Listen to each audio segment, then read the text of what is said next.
Welcome to the Emo Social Club podcast, broadcasting to you live. Well, kind of, I guess. We're live in person at the Cobra Lounge. I'm Brian. And I'm Lizzie, and we're here this evening with Elliot of M.A.G.S. Thanks so much for hanging out with us before your show. Thank you for having me. It's very nice to be here. Yeah. Tell us a little bit about, obviously you're at Cobra Lounge because that's the physical location we are. Yes, it is. Yes, it is. But yeah, so you're on tour and you have a record just come out. So yeah, the record came out last Friday, so okay. Almost a week ago. And this is the first night of my second ever headliner tour. Hell yeah. Nice. Yeah, so and this is also, I think, my second time playing Chicago. So really excited to be back. I was here back in 2021 with a band called the Happy Fits. Okay. We played Sub T, and that was a really, really sick place. Really fun show. So I've been talking to some of the people who are showing up already, and they're like, "We saw you like 2 years ago," and I'm like, "Wow!" And you're here. That's so crazy. Yeah, but it's honestly like such a blessing to even be here. So I'm stoked. Hell yeah. Yeah. And with your new album, obviously you're touring on it. This is the first night of your new tour as well. How has the reception been for your latest album, Destroyer? It's been great, honestly. I really put this record out, like, for me. I wanted to make an album that was true to who I am as an individual and true to my influences. And, so it's a bit of a departure from some of my early material, but I wanted to kind of push the envelope a little bit. And so and people seem to like it, I honestly... I didn't really care if people were like gonna like it or not, because it's like this is what I need to do, and I'm glad that they do, though. I'm really glad. Yeah, I know when I listened to it, because I listened to you a while back as well. Like hearing this, I was like listening to the latest album like a few days ago, and I was like, this sounds like something I know, and like it was like for fans up type of thing. And I like realized it on our way here. I'm like, oh, early Cage the Elephant. That is the vibes that this album gives me. Interesting, yeah. I always thought my early records were very much inspired by Cage the Elephant. I was definitely a fan of theirs, like them and like the Strokes, another band that I was very influenced by when I was making my first album. This one kind of there's like moments that are reminiscent of like some of the post-hardcore music I used to listen to, or there's elements of like some of the like early singer-songwriter, like 60s and 70s kind of music I grew up on. So it's kind of like a mixed bag, of all my influences at this point. I know in the email we got for you, it's like for fans of like Fall Out Boy and Motown and then like heavy shit. Yeah, It's quite an eclectic mix. Yeah. It's actually it's becoming a bit of a like. I'm not even quite sure how to describe it to people most of the time. Because people are like, "What do you sound like?" And I'm like, I don't even. I have to make up. I have to make up a genre at this point. Like think of a name for a genre. I mean, we have like butt rock out there, so like the world is endless for you. If it was booty rock. Booty rock. Ooh. Yeah, that goes kind of crazy. There you go. When I first heard that mix, my first thought was like Bad Rabbits. Bad Rabbits is hard. Yeah. I remember I was really into them for a couple years when they were like popping, and that was like a very like gratifying thing to be able to see like a band of black people and people of color like doing music that wasn't necessarily hip hop. Mm-hmm. It's like more rooted in rock, and like there's bro obviously is like got the voice of like a soul singer, you know what I mean? But like it's just got a lot of everything in it, So I definitely was influenced by that as well.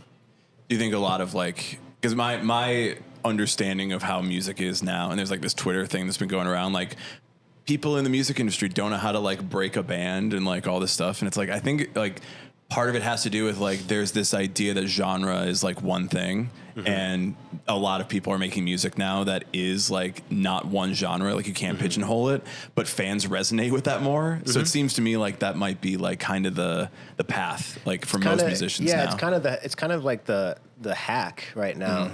I think being your most authentic self is what gets you attention, you know? And I think if you're trying to fit into certain, you know, if it's a genre or if it's just like a status quo, you know what I mean? I think you tend to just kind of get lumped in with a bunch of other artists or bands that you sound similar to. And that, you know, maybe is good for like, you know, getting some traction, but ultimately the people who are going to really resonate with your music are the ones that are going to be like, oh, this is like a niche thing that was made just for me. You know, like some of my favorite music is like, you know, music that is, you know, it hits me in a place where it's like, if this band only put out albums and I was the only listener, like I hope they would keep doing it, you know. And that it's like that meme is like, oh, if they have 1,000 fans, I'm one of them. If I'm the only one left, I'm here, and if there's none, I'm dead. Yeah.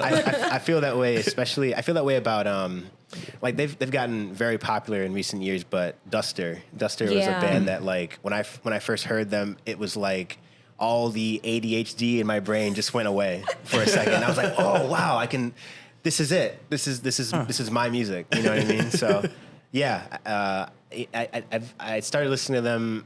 I think I found them because I was listening to another interview with the singer and the guitarist of a band called Pear, and he was talking about how one of his albums was heavily influenced by Duster and Weezer, and Pedro the Lion were his three influences. That's such like.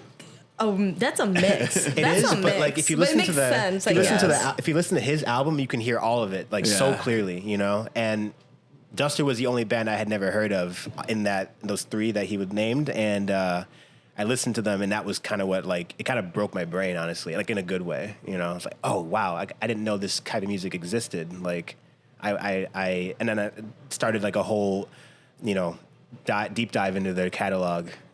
Yeah. Do you think I was realizing you were just on Casey's podcast, Case Rock? Yeah, his podcast. Sick. Friend of the pod. Friend of the pod. Yeah, we've talked to them before, Very nice. and super nice dude. But so I don't want to ask you like a bunch of questions about like your music making because I know you probably just like answered all those. I'm down to answer whatever questions you got. Yeah, I mean, like, so when you are listening to this, like, I think one thing a lot of artists probably deal with is like, okay, I'm making the music that I'm listening to, and like I'm basically just like creating that. Like, do you feel like there's still a lot of like yourself in it? Like, it's this stuff, but it's still Elliot in it? Yeah, I would definitely say this is like the music that I want to hear. My album came out last Friday, and pretty much all weekend I was just listening to it. You know, and, the process of making the album is very like it can get a little tedious at times. You know, and even though I love it from start to finish, there's moments where it's like, okay, I want to be done. You know, I'm so close, and I want this to be done. But if I stop, like if I check out right now, then like, you know, I would be doing myself a disservice. So to be able to listen to the album now, like removed from actually making it, it's like, damn, like this is an album that if I had found it when I was 13, it would have changed my life, you know? And that I think is kind of the special thing about what I do is it's entirely for myself. And, you know, like I said at the beginning, it's like I love that people resonate with it as well. But even if they didn't, for some reason, if it wasn't hitting, I would still be making these albums in this weird kind of, you know, self-produced way, you know? You're going to find that one person who's like, I am a fan. Yeah, definitely.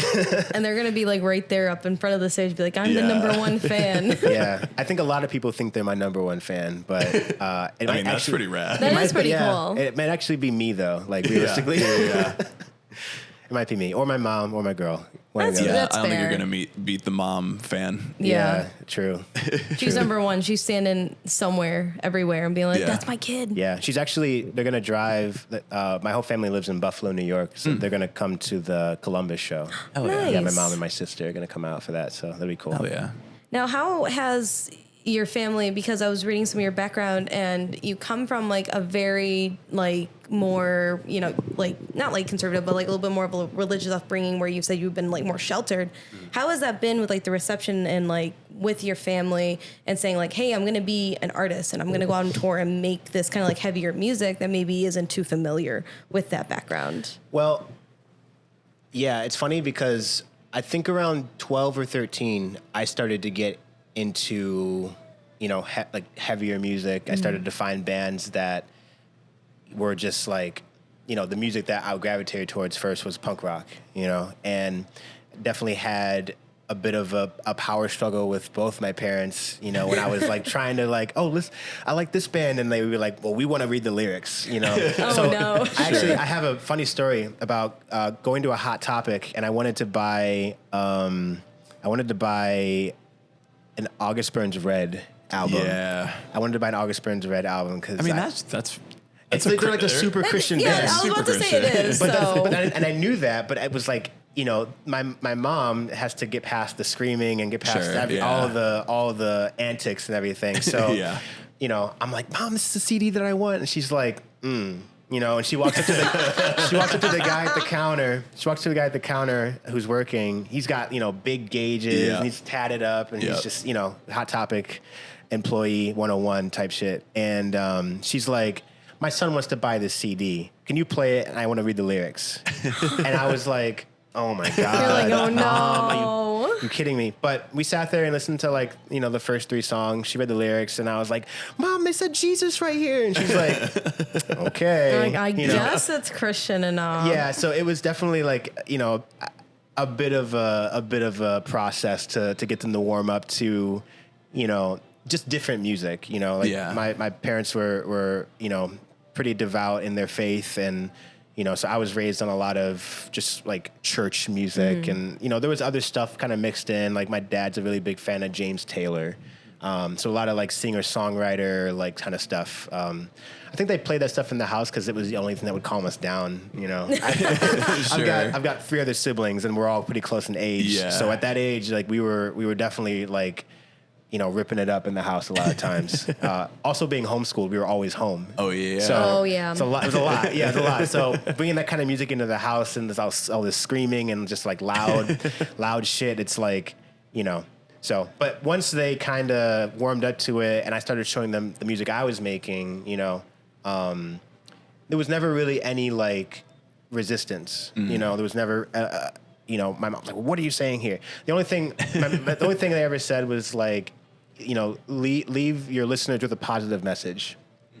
And, when I first started making albums, I was very much writing from a place of catharsis and just trying to just figure out like who I was, figure out like how to navigate through my life and how to, how to be me, and it was always tough because like I would write these songs, and they were catchy and they felt good, but it was like, kind of like they're diss tracks against like, maybe an ex or like a situation, know. So it's always like, and fuck you kind of thing, But it's a canon event. You can't interfere with it. You really can't, I had to go through that, and I had to kind of have those experiences and write about it. And, so now when I write songs, like there's still some of that, like, we'll call it angst. That's what it was, Started writing songs when I was like, 19 or 20. So it's a lot of angst, a lot of just me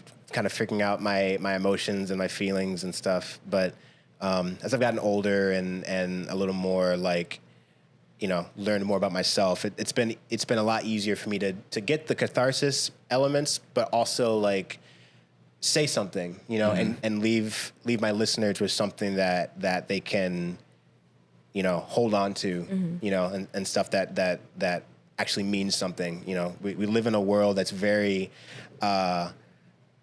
shit's just bad right now, like it's like some things are the best they've ever been, but some things are like the worst they've ever been, so like music, to me, should be an escape from all that, and that's why we're all here at this show tonight. So I think it's important, I think my mom was right. I think it's important to leave the listeners with something that they can hold on to.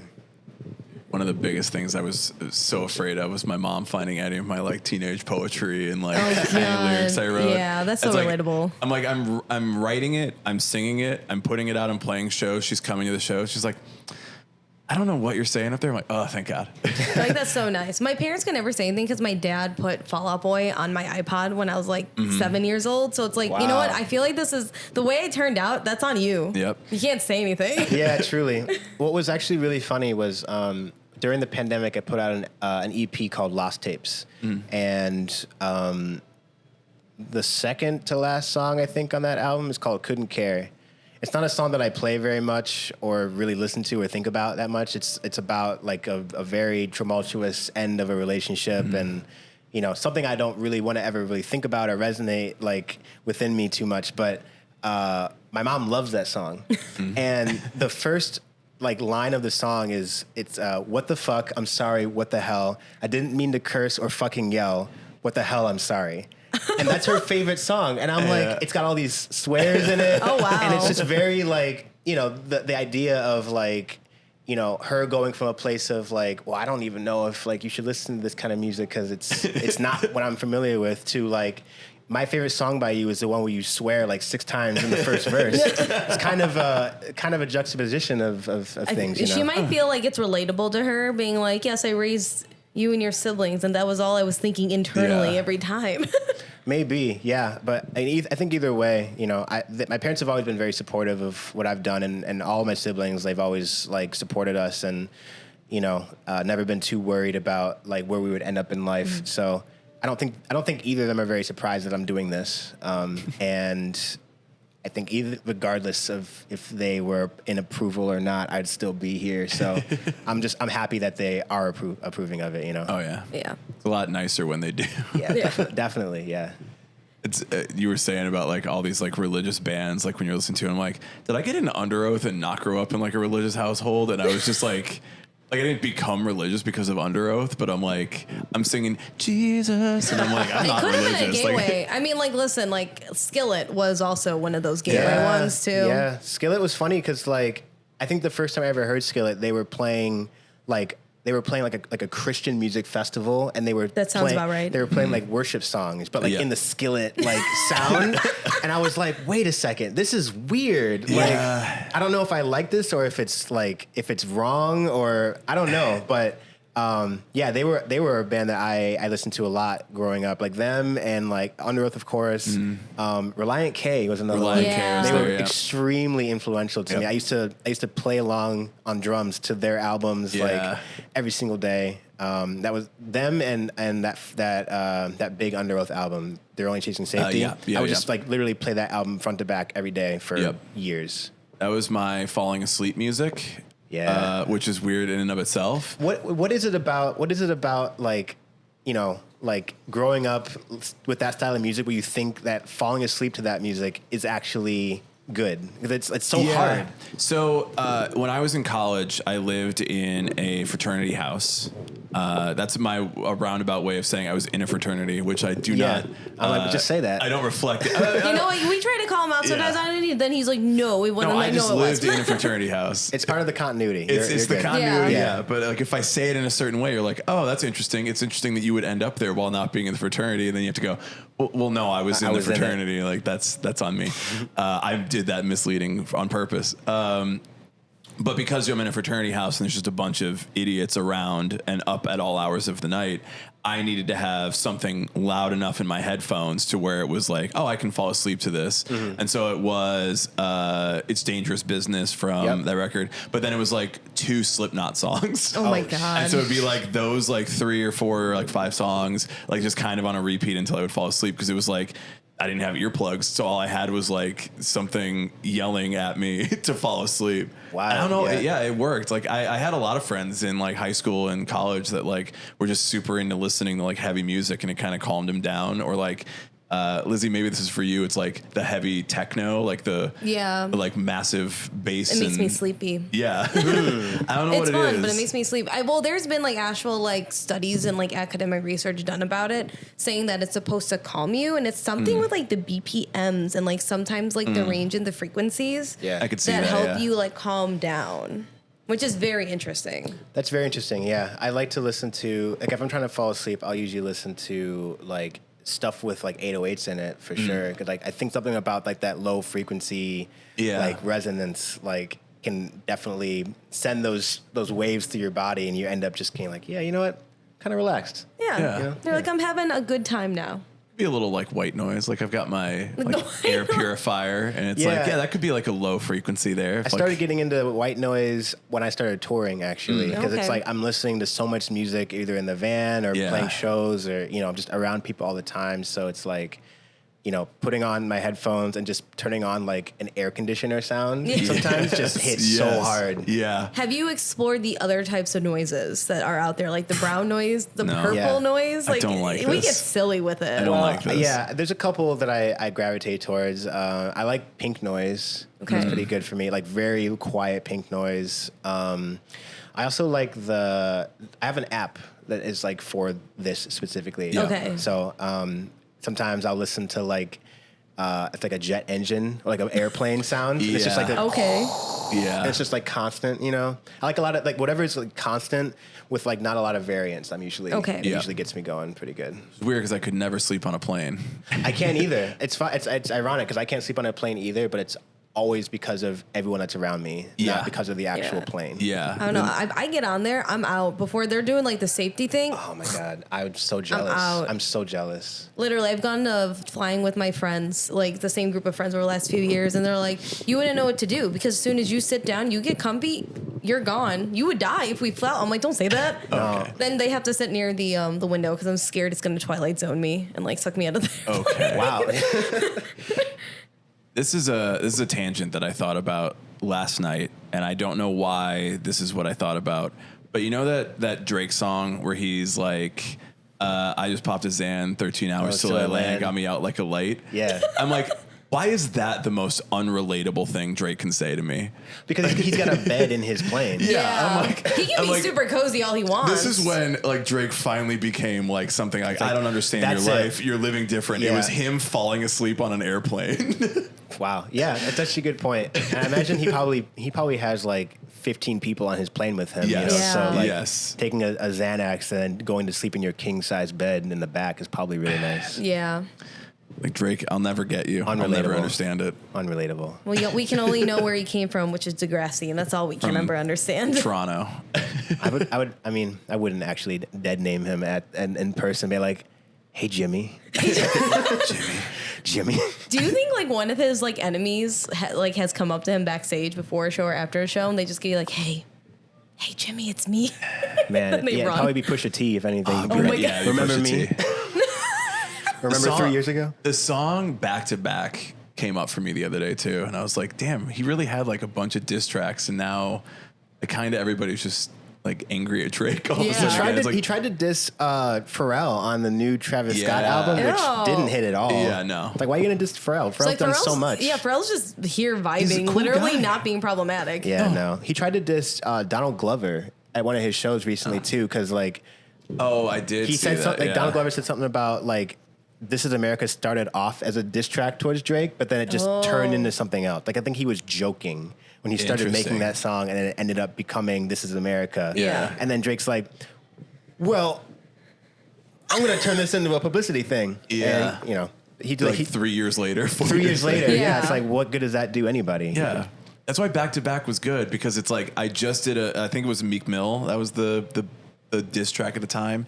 And he was like, I'm going to do one, and then I'm going to do a second one before you even get a chance to respond. And he's like, I'm going back to back. And I'm like, that's awesome. I like that. That's cool. But now he's like, I'm just going to, I'm going to call out anybody at any time. Yeah. I think Drake's thing this is the last thing I'm going to say about Drake. I think he's very, very good at creating controversy. Yeah. And anything to basically get people to talk. Doesn't matter how like big or small it is. As long as people are talking, then he's doing his job. He literally goes by the age-old rule of all press is good Any buzz press. is good buzz. Yeah. Which sorry, I don't want to stay on Drake, but I do want to call out at least the fucking Industry Plant podcast that he did. Oh, God. I saw something about that on Twitter just today, and it was like, they were trying to be like, whoa, well, the girl, like, she paid this person, and then they got connected, and then, like, somehow Drake saw it, and he liked it, and I'm like, I don't know. I don't know. She had a very successful TikTok career doing, like, mom talk. She did something very weird with her stomach while she was pregnant. I don't know. I don't like where any of that is going. It's TikTok, so like there's a niche for everything It's apparently, true, and she just got very popular off that, and then said, "I'm going to do a podcast," and I'm like, yeah, but you don't start your like first podcast being like kind of weird. And like you have a fan base of people who like that you're weird. Yeah. Like you don't start by I'll just do the weird thing immediately with Drake. It's with no, Drake. Like, Yeah, I was like, we could bring a mattress in here and just like have this like be our start of being our weird podcasting with you. That could be but I'm like, cool. no, I'm not going to do that today. No, I didn't even bring any Zans. So Yeah, sorry, we can't do that again. You have a show to play, so you probably shouldn't. Yeah, I was about have to one say yet. you shouldn't be that sleepy on stage. I wouldn't be the first person to do it. Trust me. No, I am actually. I don't do really any drugs. I do smoke weed from time to time, aka every single day. But yeah, everything else is not for me. Not even drinking. I tried alcohol for the first time during the pandemic because I was bored, and it was I had some whiskey. Yeah. Oh, okay. Yeah, some bullet bourbon. Yes. And I actually kind of liked it. Okay. I'm like, I could appreciate why people like this. I'm probably gonna not drink this much, but you know, I could understand it. There's a balance. Lizzie and I are squares, so we don't do anything except for have a couple drinks here and there. Yeah, we get a lot of crap sometimes from like our certain groups of friends, and they're like, "Why won't you?" And I'm like, "We don't want to do it." At this point, I'm like, I'm not going to start. I'm not going to smoke weed because I'm already 36. Like, it's not the time to start today. I think there's a window for it. I started when I was 26. Yeah, and you know, up to that point, I was just like totally fine, just like not. Smoking it, you know, and at this point now, it's like I even feel a little bit of like I could keep smoking it, but I'm also just I would love like to use my brain more. Sure, you know? And, like, get that. Weed can kind of slow you down in ways when you're trying to be productive that are unproductive. Yeah. Mm-hmm. I got really into cocktails way before the pandemic. I actually fell out of doing cocktails during the pandemic. I was like, I'm kind of good. I'm just sitting at home. I don't really need to like. I think I'm good on the cocktails. Now I have this very fancy margarita. It's like, look at my apartment and the no one in it while I'm like showcasing this work. I guess I'll chug this margarita and watch Tiger King or something. Yeah, exactly. But it's like there's a very different experience of like I'm gonna try this like really tasty whiskey, this expensive whiskey, have a little bit, and then I'm done. Yeah. Versus like, okay, this is my 7th PBR at the bar, and I'm out till 2 a.m. and I feel fucking terrible the night. Like there's a very vast difference there where it's like the appreciation for it versus the like the abuse, the exploitation of it. Like, look, I'm gonna have a good time, but it's always within that and it's a spectrum. Yeah. Anyway, I'm gonna sip my Riot beer they have downstairs. I have the Riot seltzer, and you got the. I have a bottled water. There you go. Delicious. We love hydration. Water's delicious. You know, oh shit. Oh no. You know, my guitarist today was just saying about how he detests drinking water. He's like, I will have a soda. Is he okay? I don't know. I don't know because I didn't know this about him. Oh no! I didn't know he wasn't drinking water. You might have to just like sneak in like Crystal Light in there and just be like, no, it's okay. Crystal Light in his water. Yeah, and then be like, well, don't worry, it's not real water. I actually think my drummer's kind of like that too because he'll put all kinds of like liquid IV shit in his water. Yeah. Okay. Like, I gotta get hydrated. I'm like, okay. I guess whatever works. Plain water will do that. Yeah, isn't that crazy? I mean, you can find a really good like water, like just like go on TikTok and find that guy who's a water sommelier. I don't like that. And like find like Water the water that works for you. I don't. Yeah, that and then people who are like, like the artisanal air. You know what I'm talking about? I heard of that, but I haven't like seen anything about There's it. an episode of that show that I think 2 Chainz used to do. Oh, the most expensive shit. Yeah, he went to like Japan and he like sampled some like $1,500 air or something. How do you even? It's air. He's like, well, this is from like the specific mountains in this region, and it's like, this is bullshit. Yeah. Hello. The best thing about that is 2 Chainz just being like, no one needs this. This is all fake. Yeah, straight up. We tried getting some of those when we were in Denver. Again, my drummer, who's actually not on this tour, my drummer Robbie, he's convinced that they work.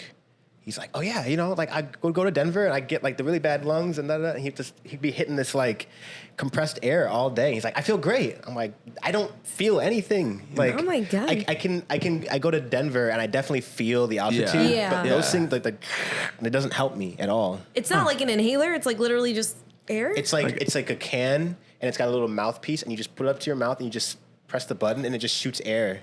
That's it's like insane. oxygen or something. I don't think it. it's not the same as going to the doctor and they give you like the Yeah. No, oxygen, yeah, you know? and that's like a medical treatment if you get Yeah, that. this is Sounds like, like, these were like $10 at Walmart. Yeah, okay. Not quite the same. Interesting. Thing. Yeah, Interesting. You get them in like the exercise section of Walmart. Oh man. I guess if you're running around in Denver, like you might need it. Maybe. Maybe I feel like you'd be better off just like. No, I don't know if you're better off doing anything. I don't know. Maybe just like get an inhaler real quick. you gotta That just might eat just that help shit. you out more, homie. Yeah. Love your rap, by the way. We don't want to take up too much of your time, so I want to give you a minute to, I guess, shout out your favorite inhaler maker, and obviously where people can pick up the record, can listen to it. Obviously, the best place to support you, probably purchasing it online. Yeah. So how can they best support you? Where can they find it? All that good stuff. Yeah, you can check out. You can stream my music on all platforms: Spotify, Apple Music, Deezer. Some people ask me about Deezer all the time. They're Interesting. Like, is it on Really? Deezer? I'm like, probably. I don't know. Really? Tidal. Well, there's been a lot of people over the last like year and a half who have been like, I'm not going to listen to Spotify or Apple Music. So I'm like, Sure. what else do you listen to? So I guess Deezer would be one of them. Yeah, my sister uses YouTube Music, which Yeah, is I use YouTube weird. Music I a send lot, her yeah. Spotify links, and she's like, "I'm gonna pull this up on YouTube." I have a Yeah. friend who's like that too. He's like, I refuse to listen to Spotify. It's all on YouTube. And I'm like, oh, yo, that's weird for me because I do not go on YouTube like that. Yeah, I transitioned mostly over from Spotify to Apple Music just for the sound quality. Mm-hmm. Sure, I yeah. noticed I listened to one of my albums on Spotify, and I was like, "This doesn't sound the way I made it." And then I listened to it on Apple Music, and I was like, "This sounds infinitely better." So I'm pro Apple Music in terms of sound quality. Okay. But anyway, you can buy the record. Yes. You can buy the vinyl. You can buy a CD if you're into that kind of thing. You can go to, what was it? I think it's shop.elliot.M.A.G.S. or something like that. You can also get them from the Smart Punk web store as well. Nice. All Hell my yeah. merch is up there as well. We love Smart Punk. Or if you are coming to a show, I will obviously have things at the merch table you can purchase. How long does this tour run for? This is a really short, Okay. 9-show run. Okay. Northeast run, yeah. Cool. It's gonna be kind of cool though, because like I've done full U.S. tours where we're gone for a month and a half. I've done the last tour I did was with Sleeping with Sirens, and we did I think 12 shows, but we went across the entire United States, which Okay. was like they were in a bus. You know, course. they're in a bus and they're, you know, like, oh, we're gonna go to sleep. We'll see you guys next Yeah, city. they're Like, like zipping Yeah. around in their little like twin size mattress. They're like, yeah, and I'm like, okay, well, we're gonna not sleep, and we'll see you there. You know. Yep. But that was pretty intense. But this one's pretty short. We're just doing like the Northeast. We're going from here to a couple dates in Ohio, going to Pittsburgh, Philly, New York. I think we're playing in Connecticut somewhere, which would be Okay. interesting. And then we finish out in Boston. Cool. Yeah. Well, So when is the Sleeping with Sirens Mags collab gonna drop? Sooner than you think. Oh damn! fuck yeah. Yeah. That's all I'm gonna What we say, know though. Love about that. Kellin, he's like, I'm down. Kellin honestly is. It's funny because I just saw a podcast that he did where he was talking about me. Hell yeah. So Oh, I'm gonna cute. talk about him. He's Yeah. one of the greatest dudes I've ever met. Like very, very down to earth, very friendly, and doesn't have that like, you know, kind of elitist. Like I've been in a famous band for years and years and years, and I just kind of, you know, he's just very down to earth. He would always invite us onto the bus after the shows. They would give us pizza. You know, they would make sure we had everything we needed. Like the whole band, really. Like all those guys are really, really tight. Oh, yeah. And very accommodating. Made us feel at home. You know, and that was only my 5th tour. Oh wow! Okay. So it was a big jump from the previous tours I had done, where we're playing, you know, 300 to 600 cap venues to, you know, playing theaters or, you know, playing in these big rooms, and you know, it felt like we belonged there, you know, and they really helped us like level that up. So I was very, very humbled that he was so kind, and also I got to learn a lot just from watching him perform. Because, you know, dude's a professional. Dude is absolutely a pro. He's got a voice that I'm incredulous of. I'm like, how are you still doing that as you get older? Because that's a Yeah. voice of like, yeah, you can do that in your teens, and then you lose Yeah. that. Yeah. Some people haven't been able to maintain it. Yeah. Yeah. So Yeah. it's cool to see that I think he's even gotten better. Honestly, you know, they were killing it every single night. It's upsetting to me. As somebody who likes Sleeping with Sirens, I'm like, can't believe it. Well, Elliot, thank you so much for hanging out with us. This has been super cool. Yeah. This will probably come out after all the gigs. So, of course. If you went to the gigs, good job. on you. Yeah, good job. Yeah. And there will be another tour, and there will be more music, and endless, you can check endless out tours, endless music. Yeah, it's gonna be like we're gonna be in like sicko mode collabs. Season 12 of M.A.G.S. Season 12. Yeah, 12 seasons, and then we're gonna do a movie. Fuck yeah. Yeah. That's double Community. Oh, well, yeah. I guess you'd have to do a second movie. Yeah, you have You do to two sequel it. movies and 12 seasons. Maybe a trilogy actually. Yeah. Just round it out to an even 3. That's I love fair. that. I'll be the 80s model. Definitely. Or the Marvel model, depending on who you ask. You'll be the M.A.G.S. Extended Universe, the M.A.G.S.CU. There you go. It's still It's all letters. It's still so- MCU, technically. Yeah, it's still MCU. I want to get sued. Yeah. Well, yeah. Elliot, thank you so much for hanging out Thank you with guys us. Yeah, again. thanks, This was really good.